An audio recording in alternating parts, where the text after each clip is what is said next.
The invitation had arrived 3 months earlier, embossed on cream-colored paper so thick it felt like velvet. The Sands Hotel cordially invites you to an evening with Francis Albert Sinatra. No mention of price, no mention of exclusivity. Those who belonged in that room already knew what it meant to be there. The Sands Hotel ballroom glittered like a jewelry box on that October evening in 1962. Crystal chandeliers cast dancing shadows across tables where Hollywood royalty sat beside oil barons and men whose names never appeared in newspapers, but whose word could topple governments. This wasn't just another Vegas show. This was the night Frank Sinatra would earn more money for a single performance than most people saw in a lifetime.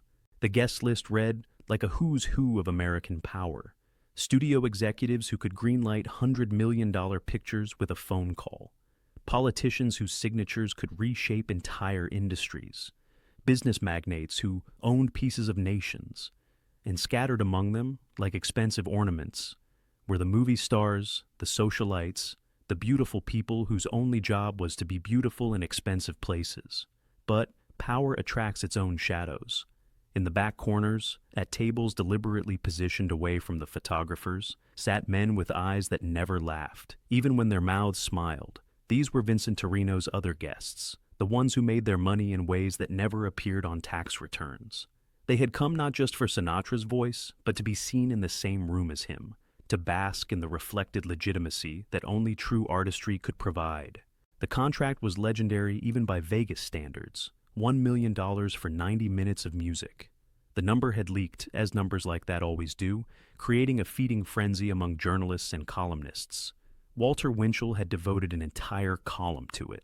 Ed Sullivan had mentioned it on his show. It wasn't just a performance fee, it was a cultural statement, a declaration that entertainment had reached a new plateau of value and importance. The audience had paid astronomical sums just to breathe the same air as the chairman of the board, to witness what everyone knew would be a historic performance. Tables near the stage had sold for $10,000. The cheapest seats in the house, if they could be called cheap, cost more than most people's annual salary. But money was no object to these people. They collected experiences the way others collected stamps. And tonight, they were purchasing something rarer than diamonds, a moment they would own forever. Sinatra stood in the wings, adjusting his tuxedo and watching the crowd through a crack in the curtain. The energy was electric, predatory almost. These weren't music lovers, they were collectors of experiences, people who bought exclusivity like other people bought groceries. Behind him, the Rat Pack's core musicians tuned their instruments with the precision of Swiss watchmakers. This wasn't just Frank's regular touring band. These were the best musicians money could hire. Piano legend Bill Miller, whose fingers had danced across keys for everyone, from Ella Fitzgerald to Nat King Cole. Bassist Joe Comfort, whose rhythmic foundation had anchored countless recordings. Drummer Alvin Stoller, whose beats were so precise they seemed to anticipate time itself. Each man was earning more for this single night than they typically made in 6 months of regular gigs. The preparation had been meticulous. 3 weeks of rehearsals at Capitol Records. Arrangements fine-tuned to perfection. Nelson Riddle had personally overseen the orchestration, crafting each musical phrase like a jeweler setting precious stones. The setlist was pure gold, the songs that had defined not just Sinatra's career, but the American musical experience itself. I've Got You Under My Skin, Fly Me to the Moon, The Way You Look Tonight, One for My Baby, each one a masterpiece that could command a standing ovation on its own.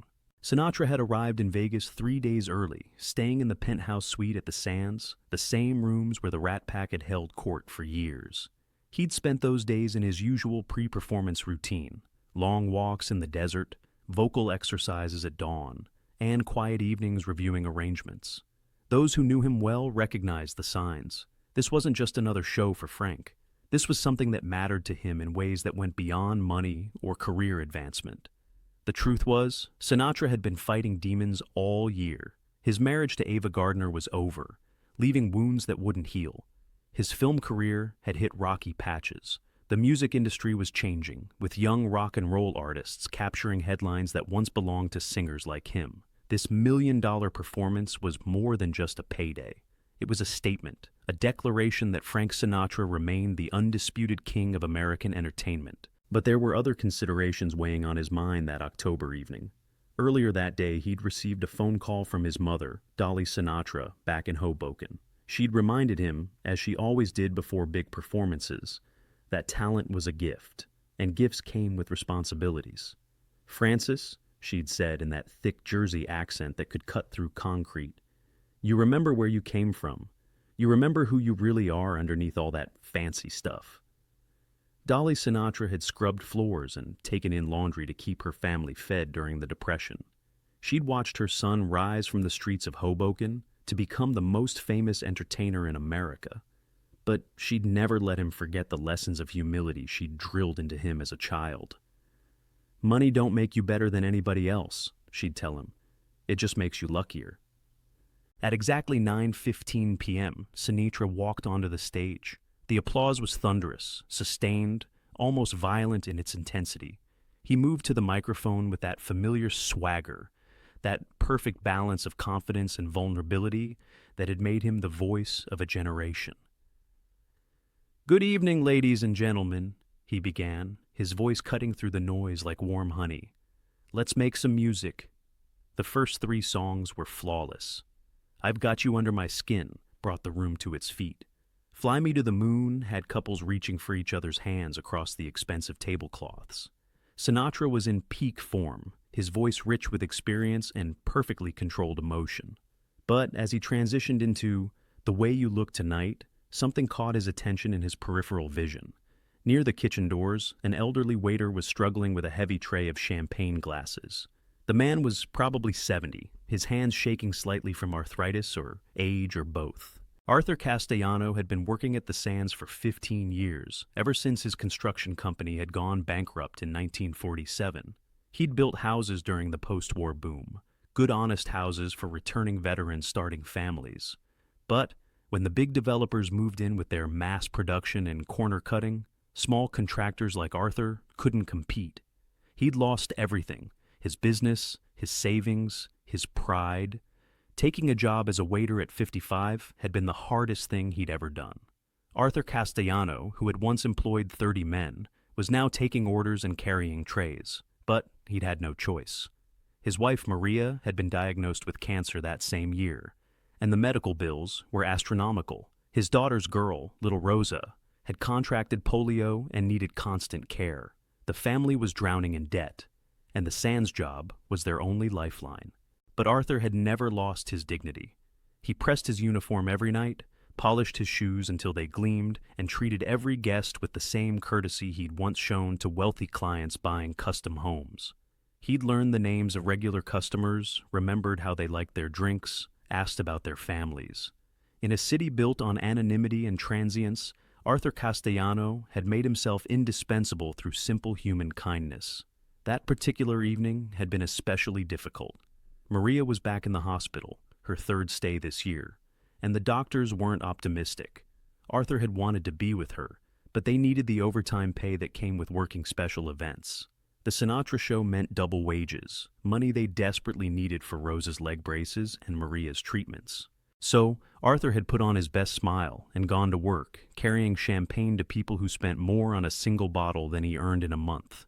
He'd been working for 6 hours straight, his arthritis flaring in the cold air conditioning when the inevitable happened. What happened next took less than 5 seconds, but would echo through the decades. The waiter stumbled, the tray tilted, 18 crystal glasses crashed to the marble floor, with a sound like breaking stars. The music stopped, the room fell silent, every head turned toward the noise. And then Vincent Torino, the hotel's owner, did something that would haunt him for the rest of his life. He stood up from his front row table, his face red with alcohol and embarrassment, and screamed across the room, "You worthless old fool! Look what you've done! You've ruined everything! Security, get this piece of garbage out of here before he destroys anything else!" The elderly waiter stood frozen among the broken glass, his shoulders sagging under the weight of public humiliation. His name was Arthur Castellano, and he had worked at the Sands for 15 years. He had a granddaughter with polio. He had a wife dying of cancer. He had dignity that was being stripped away in front of 800 strangers. Sinatra watched this scene unfold from the stage. He saw the old man's face crumple. He saw the crowd's uncomfortable laughter. He saw Vincent Torino gesture toward security guards who were already moving to escort Arthur away, and Frank Sinatra made a choice that cost him $1 million. He set down his microphone, walked to the edge of the stage, and in a voice that carried to every corner of that opulent room, he said, "Stop right there. Everyone stop right where you are." The room froze. Security guards halted mid-step. Conversations died in throats. Even the bartenders stopped pouring drinks. "Vincent," Sinatra continued, his voice steady but cold as Nevada winter, "that man has more class in his little finger than you've got in your entire body. And until you apologize to him, until you treat him with the respect every human being deserves, I won't sing another note." The silence that followed was deafening, $1 million silence that seemed to stretch into eternity. Vincent Torino looked around the room, at the faces of his wealthy guests, at the reporters who were already scribbling notes, at the security cameras that were capturing everything. His empire was built on reputation, on exclusivity, on the illusion that money could buy anything. "Frank, be reasonable," he hissed through clenched teeth. "It was just an accident. The old man's fine. Let's just continue with the show." Sinatra shook his head slowly. "No, Vincent. Some things are more important than the show. Some things are more important than money." He walked across the stage, down the steps, and over to where Arthur Castellano stood trembling among the broken glass.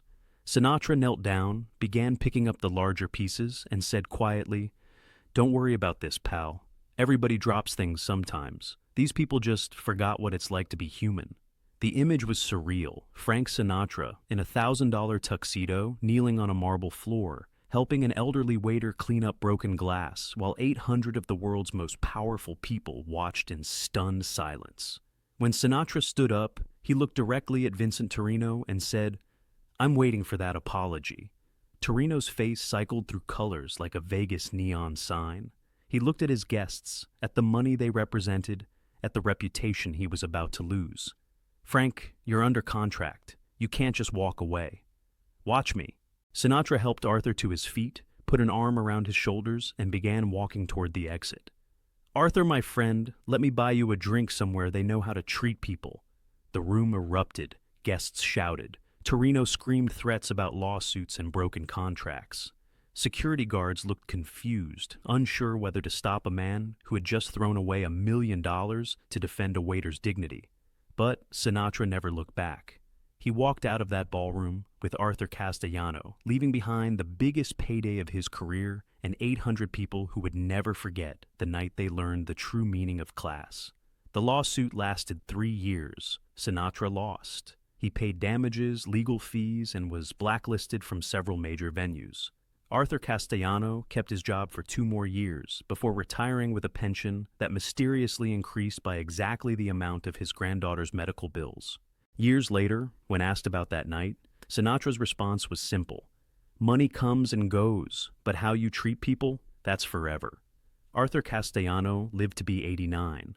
At his funeral, his granddaughter, by then a successful lawyer despite her childhood illness, read a letter she had found among his possessions. It was from Frank Sinatra, written the day after the Sands incident. "Dear Arthur, a man's worth isn't measured by how much money he makes or how famous he becomes.